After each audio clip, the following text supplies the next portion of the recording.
মিয়াবোৰ একদম হেচৰ জাতি মিয়াক অসমৰ পৰা কিয় ভাৰতৰ পৰা উলিয়াই পঠিয়াব লাগে কাৰণ মিয়াইনো আমাৰ অসমৰ বা ভাৰতৰ কাৰণে কি কৰিছে একোডালটো কৰা নাই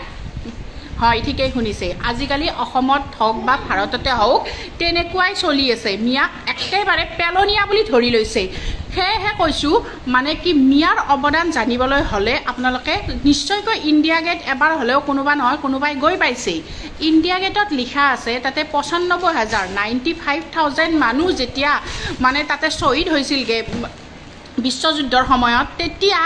তাৰে 65 more than 65 ইমান মানুহ আছিল অকল মুছলিম বা মিয়া